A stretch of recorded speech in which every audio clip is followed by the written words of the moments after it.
And I really didn't understand what it was like as a kid to be around people who looked like me, who kind of communicated in the same way that I would. So finally, when I went to college for classical music, and I was around a lot of other people of European descent who also cared about the European tradition, specifically classical music. And I made friendships really quickly that went a lot deeper than most of my friendships growing up. You know, I appreciated my Filipino friends. You know, I still have fond memories of those times back then. But there was a limit, you know, when they would invite me to their family get-togethers. You know, they were very friendly with me, but I wasn't part of their family. But the other Filipino kids were. Even if they weren't cousins, they were effectively cousins. And that's how it is in other communities. So I felt kind of on the outside. I was a minority, but I didn't understand the basis of a lot of those feelings until I actually was surrounded by white people. And then once I graduated college, I knew that I had to replicate that kind of community again. I lived in co-housing straight out of college, and I liked the idea of intentional communities back then. You know, I didn't have all of my current ideas. I was lost in a lot of ways and made a bunch of mistakes. And but still, like, I knew that my life would be better if I could find a community of people that would be there throughout my life. You know, I was tired of knowing people and then moving and losing touch, and I just felt so, like, unmoored. I think we're meant to have community that sticks with us, who, you know, your kids will know their kids and grandkids, and you'll have stories of this, like, big extended family that's, you know, I never experienced it, but that's how life was for our grandparents, great-grandparents. So yeah, that's kind of early in life what got me wanting something like this. And then just over the last few years, you know, things started coming together, the right people started getting in touch, and this idea was born. I've always wanted to feel connected to a community that would last throughout my lifetime. Yeah, I feel like that's missing a lot nowadays. A lot of young men, especially with social media, they grew up with, you know, phones, things like that. So that's kind of lost in, I guess, just a lot of young people in general. They feel kind of isolated, or, you know, things are just blown out of proportion since they're not even living in the real world. What can you say to some, I guess, of those younger guys who maybe they can't move here right now? Maybe they like what you're doing. Obviously, you're trying to build exactly that, a community where people, like-minded people who share the similar values and, you know, culture, tradition, can come together. But what can you say to some of these young guys who, you know, might be listening? They can't really come here right now. Well, the goal is to have these communities all over the country. We do have to concentrate to some extent. You know, it's not realistic to expect a community like this in your backyard. You'll probably have to move closer to like-minded people. You know, we can't all remain exactly where we are because we're too scattered. There aren't enough of us who have these strong identitarian sentiments, who have a strong desire for community at that level. I think a lot of white people have it, but they don't recognize what it is. They feel an absence in their life. You know, these ideas are very taboo. They've been demonized, and what we're doing is currently being demonized. But you're right, it's not really working. A lot of people online, like in the comment section, really do support it. So the goal is, though, to spread and have options for people wherever you are in the country. At least, you know, 2 hours away, hopefully there will be some RTTL affiliated project. We want to help people in that kind of situation. We need workers, and we want to build a lot of these communities. So, yeah, I mean, working with a hammer and nails and doing flooring and roofing, it's not the most glamorous work, and it's not something you want to be doing for your whole life, but it is something that you should do if you ever want resources, because you want to be able to own your own home and work on your own home. You don't want to be dependent on contractors constantly. Your wife wants to see that you know how to do some basic work. I mean, trust me on that if you've not been in a relationship yet of that kind. So it's something that young guys should learn how to do. You can come down here, gain skills, even if it's just for a month. You know, come visit with us, and we'll try to get you connected. And people have gotten connected here and found better employment in other areas. active clubs, networks like Patriot Front, like it's not just a sacrifice, it's also a place where you're going to meet people who will automatically have some sympathy with you and are going to want your best interests, you know? So you might meet people who change your life and these sorts of things. What we're doing is getting leverage to then begin reasserting ourselves as a voting bloc, as a political force in this country. We haven't even stood up for that basic right to self-determine and have our own communities. Other groups have. So we're behind on that. Other groups organize. They have a congressional black caucus. They have a congressional caucus for all these different Asian ethnicities. And they lobby for their interests. We don't have that yet. And it's because there's this huge taboo about having white organizations.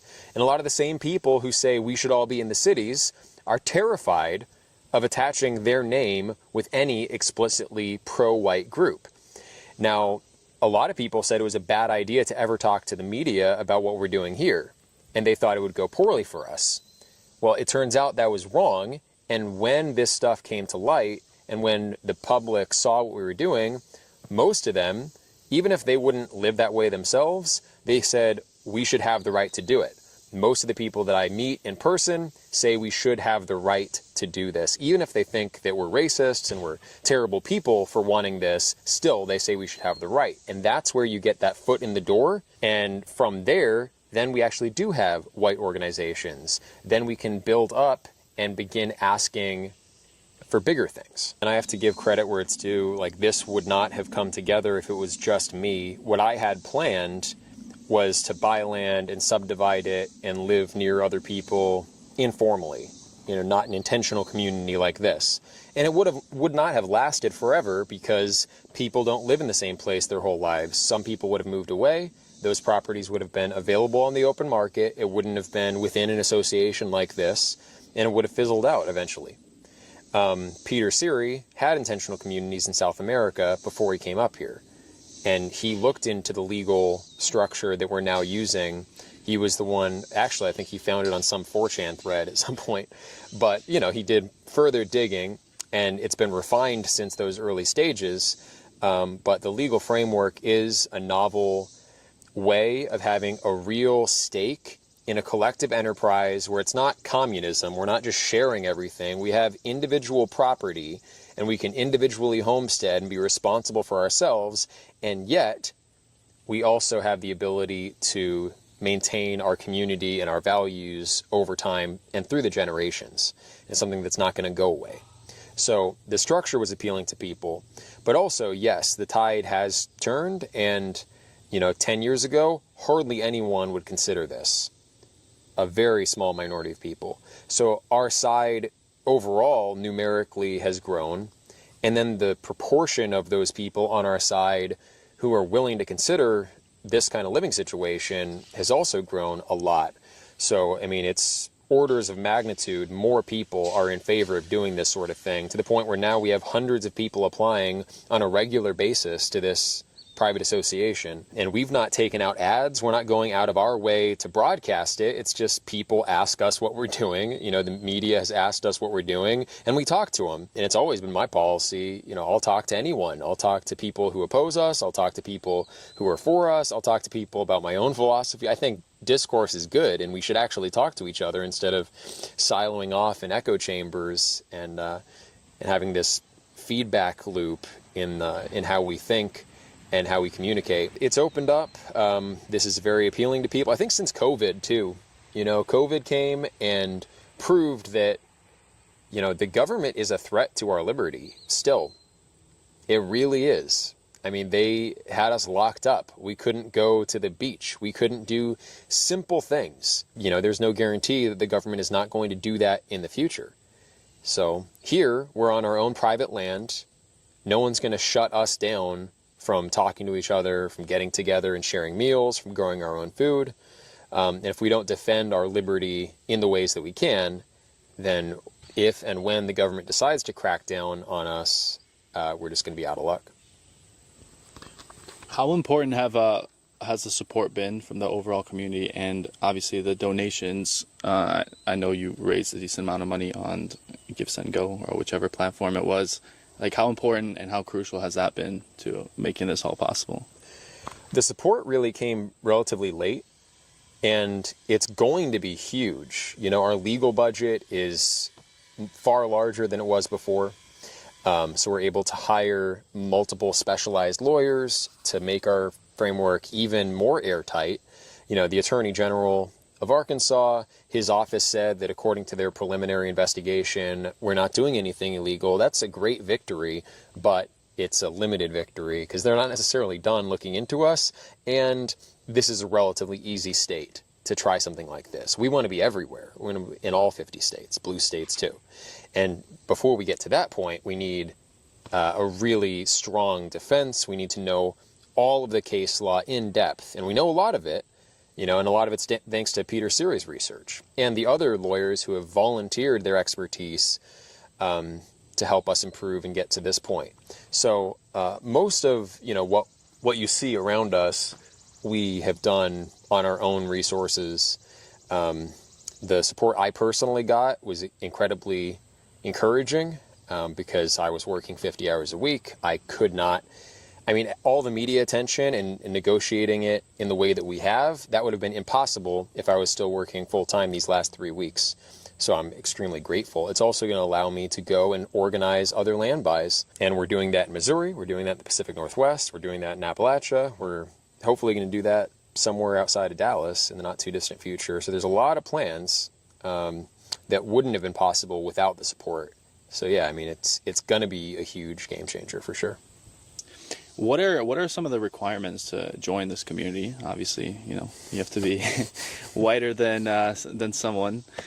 But what else are the requirements? And what are some, if someone is, like, what would exclude them permanently from this community? Right. Well, I mean, it is a case-by-case thing, and it depends on your personality, whether you get along with other members of the association. The board tries to represent the members of the association, and we have a board of basically 5 people who, most of them were co-founders from the beginning, and we're going to have an election for new board members in the not-too-distant future. But their job is to represent the will of the membership. So who we accept and who we reject, that's based on what do the members of this association want. So yeah, ancestry is obviously incredibly important, but also values. It has to be the kind of person who supports traditional European values, whether that's from a Christian perspective or a pagan perspective. There has to at least be an argument that this is something that a normal person hundreds of years ago would condone. You know, LGBT stuff, if you're in favor of all that, you're probably not going to fit in with us, and you probably won't be accepted. If, you know, you are on the far left politically, probably you're not going to fit in with us. You don't have to be a right-wing extremist. You can be a libertarian. You can be a kind of centrist on social things as well. So it's a big tent, and we want it to be a big tent, but there has to be enough coherence where we understand what values, at least loosely speaking, we're trying to defend. And we all want families, we want children to be raised in traditional households and to be educated in our values. You know, here all the kids are homeschooled, and we're not having kids go out and pick up a bunch of bad habits from public school and bring it back here. So it's a case by case. It's, you know, what skills do you bring to the table? If someone is, say, you know, 1/8 non-white, it depends on what the non-white ancestry is, honestly. It depends on that person and how they present and how they conceive of themselves and how the members feel about them. It's not a unilateral decision. I don't get to pick who's in and who's out. The board makes those decisions, but the board exists to represent the members. And I've always said, like, Return to the Land is not my thing. It's not the board's thing. It belongs to the members. It is our collective association, and we can make of it what we collectively will. So if you disagree with our admissions decisions, you know, you can join, you can run for the board, and you can have more of a say. And also we try to have meetings and, you know, get input from people. We've had these discussions about people who came down to visit wanting to, buy into our community here, and not everyone gets in. And it's a lot of discussions. It's a lot of considering how everyone feels about it. What made you kind of step up to, I guess, be the voice of the community? Obviously, I know there's more people involved as I've met them, but what made you kind of want to step out, do all these podcasts, talk to the news? Well, it's technically my job as the president of the association to represent the association to the public. We're coming up with a system to get more official spokespeople out there. Peter Siri has spoke publicly on our behalf, and I'm totally fine with that. I was the one really who got the ball rolling, getting the initial group together, because I had the biggest social media platform. It wasn't huge, but it was enough, to get the relevant people interested and talking. So I kind of got that rolling by speaking online about my values and my desire for community. So I'm used to doing it. I've also done it for a long time. So in our circles, I had a lot of credibility, because people remember, 5, 7, 9, 10 years ago, I was already advocating this is the right path, not just as individuals, but even politically. A network of intentional communities gives us a far more robust base to work from in activism, in political organizing. We're not an activist group, we're not a political group, but having these communities will allow for new political strategies that are not currently thinkable.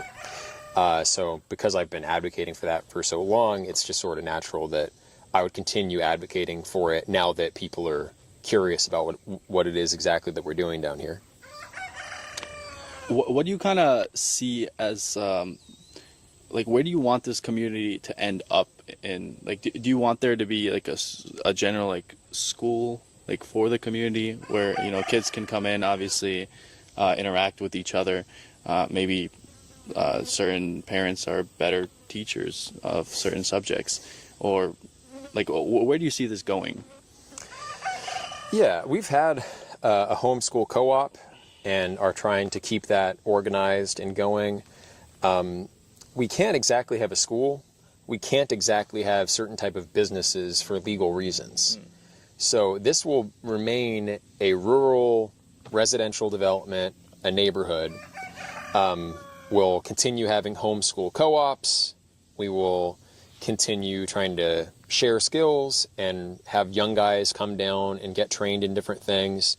So we want to organize all of those processes for the common good, but we can't exactly have the kinds of institutions and corporations that we would really like to have in an ideal world. And we have to lobby for our interests. And that's what I was saying before. This is a way of getting that leverage.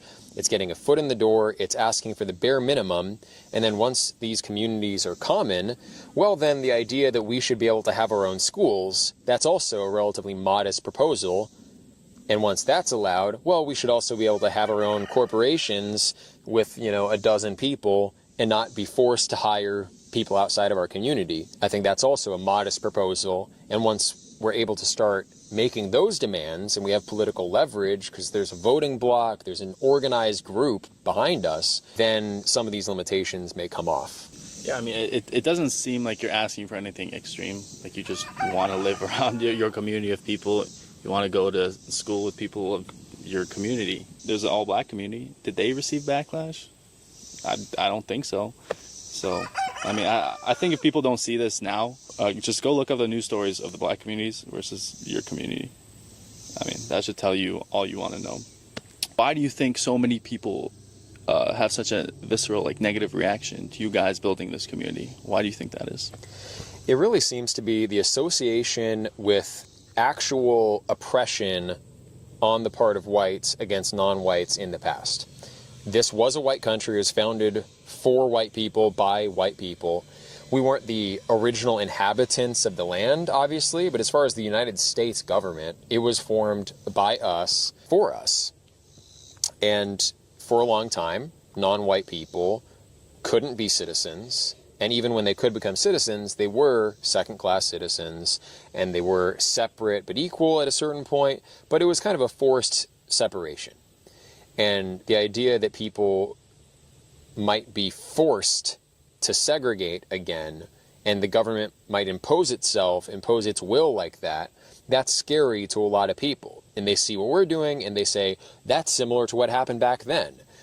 And it's just an overcorrection. The fact is the government used force to do unethical things in the past. Like, yeah, slavery was unethical. Forced segregation was unethical. Did it benefit some people? Maybe.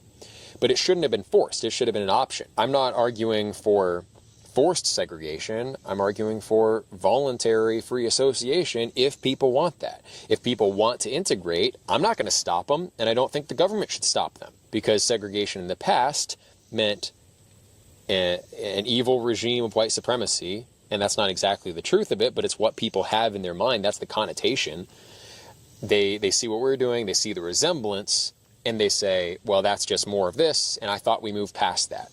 So it's not really logical thinking, it's not a rational response, it's this word has this charge or this connotation, and I'm afraid of that word and anything involved with it now. The idea that you can't care about someone's ancestry, there's a lot of stuff that comes from someone's ancestry. Not just their skin color, but their brain structure, the way their bones look in an x-ray, from the inside to the outside, from our mind to our body. Like, our ancestry determines, by and large, what we become. It's genetics and environment.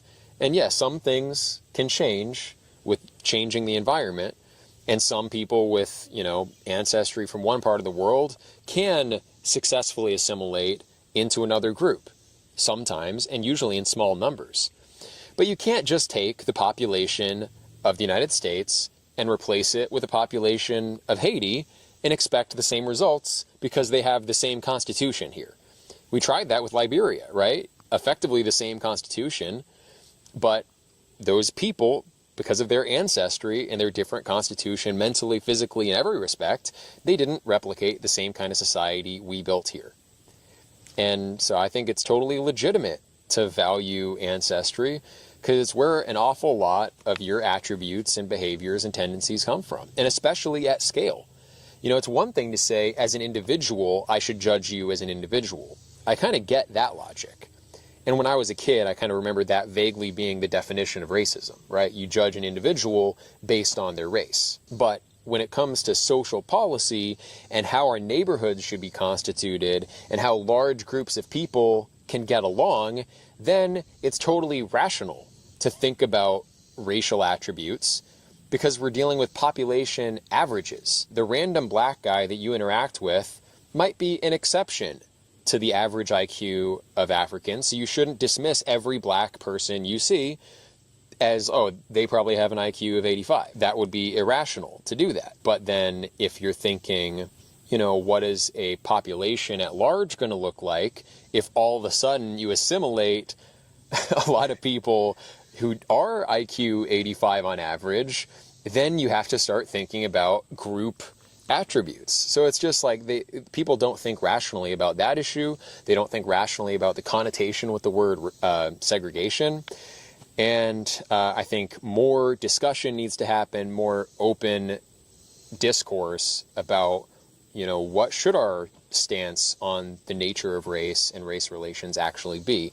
It's a conversation that was closed for too long, and I think very slowly these long-held prejudices are actually being eroded, and there is room for that conversation. I do think they should have pride in their ancestry. Part of that is we have to be responsible for creating better media that paints our history in a positive light. I mean, a lot of white guilt is non-white groups got in to control our education system, our media. They wrote our textbooks, they made our movies, and now a lot of people have been raised on anti-white narratives of history.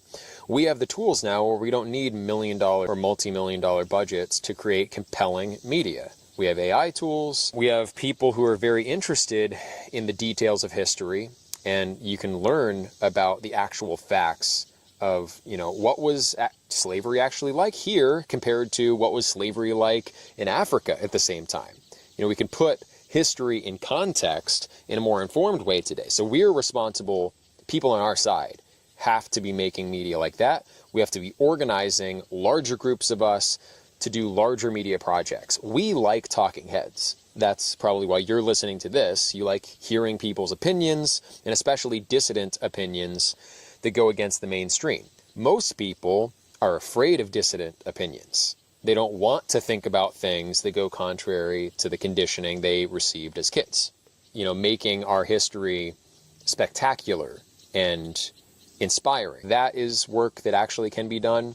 But also just reframing the issue away from you should be pro-white to you should respect people's right to freely associate. You should respect people's freedom from the government, where the government doesn't get to tell us how we should live or who we should live with. And if we don't have the freedom to even have our own neighborhoods, we don't have freedom. Because being free only as an individual means you're not free to determine the future in any meaningful sense. You can determine what you do right now, but you can't change society because you can't even change your neighborhood. The government is telling you what your neighborhood should look like and what its racial demographics or religious demographics should be. So I think that freedom point is saleable and it's salient. It's something that young people can get because most young people are anti-authoritarian. So instead of pushing straight back on that front with rational discourse, go from you're anti-white to you value freedom of communities to self-determine. And then as far as getting them to be pro-white, you got to make inspiring content. Where do you kind of see the world, I guess, heading? Obviously the US, but also like Europe, Australia, Canada, all the white countries. What direction do you see it heading in? Like, obviously you're doing what you can and probably one of the best people at doing something in the real world to actually help. But where do you think it's going to head? Well, I hope that other countries are able to successfully begin initiatives like this. There's the Woodlander Initiative in the UK, and despite its totalitarian regime, he's been relatively successful. I mean, they already have multiple properties. It's harder to develop there. It's possible in, I think, most Western countries. Obviously, the true pioneer here is Irania, and they did it better than anyone else 30 years ago. And they're bigger than anyone else, and we have a lot to learn from them. Around the world, all white countries should pay attention to what the Afrikaners have done and continue to do. So I think there will be more movements like this. As far as nation-level politics, I think it's going to be different in different places. Some countries, maybe they can actually turn around. You know, they can successfully promote ethno-nationalism and persuade the population to go along with a totally different kind of system. And because the international system is under so much strain with the rise of China and our global competitors, you know, Western international finance can't necessarily lock down whole societies like it used to. So we're entering a new period of self-determination and freedom, which is good, but the reality is in a lot of places, like you say, the young people are not based. The young people are the most brainwashed and the most pro-refugee and anti-traditional values. We have 100 million plus non-white people in the country. What are you going to do? Deport 100 million people? It's just not possible, you know, at least not in a humane way that would maintain our reputation around the world. And these other countries, a lot of them wouldn't take people back. You're talking people who have been here for multiple generations too. So I think here, intentional communities and playing the long game can work because we have a lot of opportunities here. We have a lot of open spaces that we can effectively colonize again and elevate. And not that I know how to arrange all of it, but when you get white people together, they build healthy societies. We've done it time and time again around the world. So we can do it here in the US on a smaller scale, networked. And there are models from the past too, with like a network of communities that dominate. Greece, that's what it was.